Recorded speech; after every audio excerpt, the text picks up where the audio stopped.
600 জন পুরুষ মানুষকে হত্যা করা হয়েছে একটি সিরাম ইউজ করে। আসুন সেই গল্পটাই আজ আপনাদেরকে বলবো। জুলিয়া থোফানা 1620 সালে ইতালির সিসিলিতে তিনি জন্মগ্রহণ করেন। জুলিয়ার বয়স যখন 13 তখন জুলিয়ার মাকে মৃত্যুদণ্ডে দণ্ডিত করা হয়, কারণ জানা যায় যে তার মা জুলিয়ার বাবাকে বিষ প্রয়োগ করে হত্যা করছে। তো তার মা মারা যাওয়ার পরে সে বিভিন্ন ধরনের ফার্মাসিতে কাজ খোঁজা শুরু করে। সেখানে কাজ যখন সে করতো তখন বিভিন্ন ধরনের ওষুধ সে বানাতো, পোষণ ডক্টররা যেগুলো বলে বলে দিত সেই রকম ভাবে সে বানাতো। তো সে খুবই কিউরিয়াস ছিল এইসব ব্যাপারে। সে বিভিন্ন ধরনের পোষণ যখন বানাতো তখন ডক্টরদেরকে জিজ্ঞেস করতো এটা কিভাবে কাজ করে, তো ওইটা কিভাবে কাজ করে, এটা দিলে কি হয়। যখন সে একটু বড় হয় তখন সে এইগুলা কাজ ছেড়ে দিয়ে সে একটি মেকআপের বিজনেস শুরু করে, যেখানে সে বিভিন্ন ধরনের পাউডার, লিপস্টিক এগুলা সেল করত। তো সে তখন তার নিজের একটা আবিষ্কার, একটা লিকুইড সিরাম জাতীয় একটা পোষণ বানায়, যার নাম ছিল, সে নাম দিয়েছে অ্যাকুয়াতোফানা। সেই সিরামটার কোনো কালার ছিল না, কোনো গন্ধ ছিল না এবং কোনো টেস্টও ছিল না, কারণ সে এমনভাবে জিনিসগুলোকে মিশাতো যে কোনো কিছুই বোঝা যায় না। তো তার ওই অ্যাকুয়াতোফানার মেইন ইনগ্রেডিয়েন্টস ছিল আর্সেনিক, লেড এবং বেলাডোনা। বেলাডোনা এক ধরনের ফুল ছিল, যেটা পয়জনাস ফুল। অ্যাজ আর্সেনিকের টেস্ট বোঝা যাইতো, সে এমনভাবে তার পোষণে জিনিসগুলোর প্রপোর্শন মিলাইতো যাতে সেটার কোনোই টেস্ট থাকে না। সেই বোতলে অনলি 46 ড্রপস ছিল। সে যখন বোতলগুলো সেল করতো তখন বোতলের গায়ে লিখে দিত যে এটা সকালে 2 ফোঁটা, রাতে 2 ফোঁটা, এইভাবে এমনভাবে সে ওটা ব্র্যান্ডিং করতো যাতে দেখে বোঝা যায় যে এটা একটা প্রসাধনী, যাতে কখনো কেউ সন্দেহ না করে। 17 শতকে ইতালিতে নারীদের কোনো সামাজিক বা রাজনৈতিক অধিকার ছিল না। সো কোনো নারী যখন কোনো অত্যাচারী বা নিষ্ঠুর স্বামীর হাতে পড়ে যেতেন, তখন সেই বিয়ে থেকে মুক্তি পাওয়ার জন্য ডিভোর্সের কোনো ওয়ে ছিল না। জুলিয়া মেইনলি এইসব নারীদেরকে হেল্প করতো যাতে তারা তাদের স্বামীর কাছ থেকে বেরোয় আসতে পারে। তো অ্যাজ তারা ডিভোর্সও দিতে পারতো না এবং তাদের কোনো ধরনের সামাজিক বা রাজনৈতিক অধিকার ছিল না, তারা সেই স্বামীকে ছেড়ে আসতে পারতো না আনলেস দেয়ার হাজব্যান্ডস আর ডেড। সো যখন তার পোষণটা কেউ কিনতে যেত, সে নর্মালি ব্যাকগ্রাউন্ড চেক না করে সেটা সেল করতো না। ইভেন সে সেল করার আগে মেয়েদেরকে ভালোভাবে ট্রেনিং দিত যে তোমার হাজব্যান্ডকে যখন তুমি এটা প্রথম খাওয়াবা তখন এই এই সাইন সিমটমস দেখা দিতে পারে, তখন তুমি ডক্টরস ডাকবা, ডক্টর যখন ওষুধ দিবে তার সাথে তুমি আবার ওষুধের সাথে আবার এই পোষণটা মিলাই দিবা। তখন তুমি ডক্টরকে উল্টা দুষবা যে ডক্টর আপনি তো কি ওষুধ দিলেন, এটা তো কাজ করলো না। আর যখন তাদের হাজবেন্ড মারা যাবে তখন সে যাতে ফোর্স করে পোস্টমর্টেম করানোর জন্য, কারণ পোস্টমর্টেমে তেমন কোনো কিছু প্রুভ হইতো না সে যেভাবে পোষণটা বানাইছিল। তো যাই হোক, এগুলা সবকিছু সে ট্রেনিং দেওয়ার পরে সে তার এই পোষণটা বিক্রি করতো।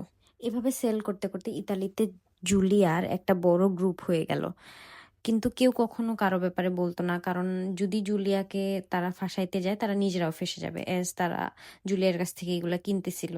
জুলিয়া মেয়েদেরকে বলে দিত 4টা ডোজ দিতে এই পোষণটার। তো প্রথম যখন ডোজটা দেয়া হইতো তখন তাদের হাজবেন্ডদের হালকা সর্দি, জ্বর অথবা ফ্লু হয়েছে এমন মনে হইতো, কিছু কিছু উইকনেসও ফিল হইতো। সেকেন্ড ডোজে খুব পেটে ব্যথা করতো, বমি বমি ভাব, ডায়রিয়া এবং খুবই ক্লান্ত বা উইক ফিল হইতো।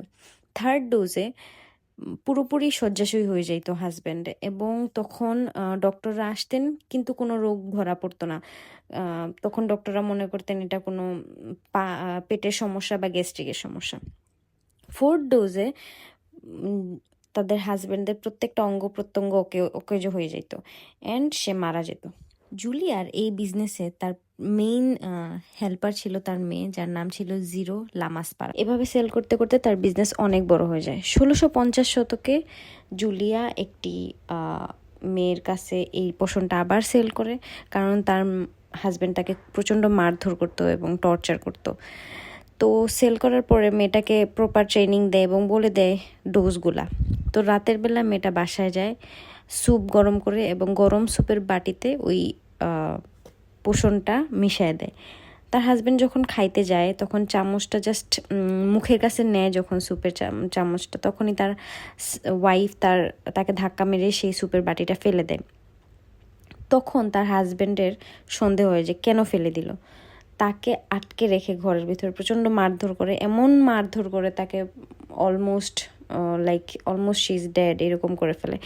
তো সে মেয়েটা ভয়ে বলে দেয় যে জুলিয়ার কাছ থেকে সে এরকম একটা পোষণ কিনছে এবং তাকে খুন করতে চাইছে। তখন তার হাজব্যান্ডটা পুলিশকে জানায় ফেলে এইভাবে। জুলিয়া এটা জানতে পারে এবং সে একটা লোকাল চার্চে সে যে আশ্রয় নেয়। তখন আইন ছিল যে চার্চের ভেতর থেকে কোনো মানুষকে গ্রেফতার করা যাবে না। তখন ইতালির রোমে ছড়ায় যায় একটা গুজব যে জুলিয়া মনে হয় একোয়া তোফানাটা রোমের সব পানির ট্যাঙ্কে মিশাই দিছে, যেহেতু সে নাম রেখেছে একোয়া তোফানা, তো সবাই ভাবছে একোয়া সে হয়তো পানির সাথে মিলাই দিছে। এই ভেবে পাবলিকরা চার্চের দেয়াল ভেঙে তাকে টেনে হিসেবে বের করে নিয়ে চলে আসে। তখন সে পুলিশের কাছে হস্তান্তর হয়। তো 1659 সালে জুলাই মাসে প্রচণ্ড তাকে টর্চার করা হয় পুলিশের কাস্টডিতে। তখন সে মুখ খোলে যে তার বিষের কারণে কমপক্ষে 600 জন পুরুষ মারা গেছে। তারপর জুলিয়া, তার মেয়ে এবং তার মূল হেল্পার যারা ছিল, হেল্প করত, তাদের সবাইকে ফাঁসি দেওয়া হয়। জুলিয়াকে মৃত্যুদণ্ড দেওয়ার পরেও তার টেরোরটা ইতালি থেকে যাচ্ছিল না। 1971-এ ওলফগ্যাং অ্যামাডোস মোজার্ট নামের একজন সঙ্গীত শিল্পী মাত্র 35 এজে মারা যায় এবং মারা যাওয়ার আগে সে তার স্ত্রীকে বলে যে আমি নিশ্চিত যে আমাকে বিষ প্রয়োগ করা হয়েছে। আমি এই চিন্তা মাথা থেকে সরাতে পারছি না। কেউ একজন আমাকে একোয়া তোফানা খাইয়ে দিয়েছে এবং আমার মৃত্যু নিখুঁত সময় হিসাব করে রেখেছে। সে এতটাই এফেক্ট করেছিল যে তার মারা যাওয়ার এত বছর পরেও এই টেররটা যাচ্ছিল না। তো এই ছিল আজকে true crime base story. Hope you like it.